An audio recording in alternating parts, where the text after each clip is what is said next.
suddenly noticed everything but Jesus. And he got that sinking feeling. He is high and lifted up, and his train fills the temple. Oh, he reigns upon the throne. He's God and God alone. Matthew 14, and it reads as follows.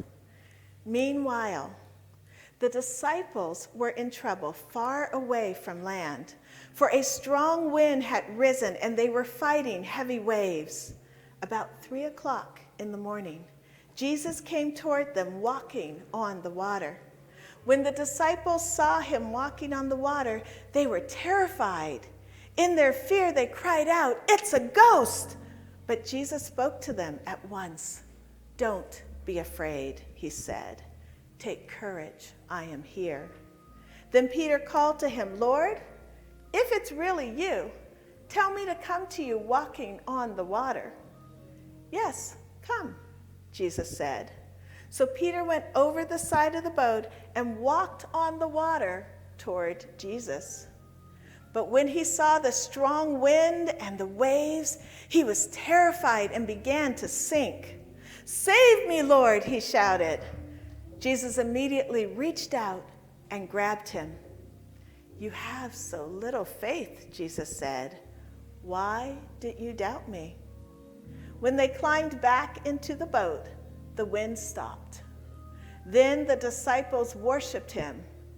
"You really are the Son of God," they exclaimed.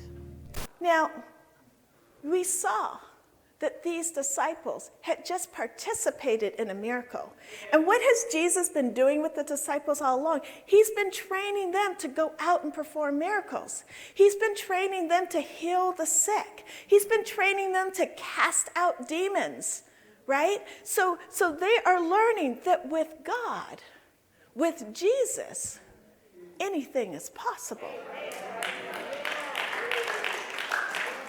So Peter says, "Since it's you, Lord, if it's you, Lord, then I only ask one thing. Tell me to come to you walking on the water." Praise him, praise him. Lift those hands and praise him. Praise him, praise him. God is here. God is here. Oh. Peter is a man of faltering faith, but Jesus built the church on the faith of Peter. Jesus built the church on a faith that says, "I believe you are the Son of God. I believe you are the Christ. I believe you are the Savior." It is this strength of conviction that never faltered for Peter. Sometimes we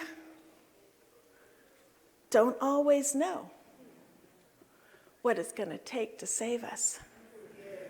But we can be sure that Jesus, if we are answering that call when Jesus said, "Yes, come," we know that Jesus is going to be there for us, that Jesus is going to walk with us to get us back to that place, because it says when they climbed into the boat, the wind stopped.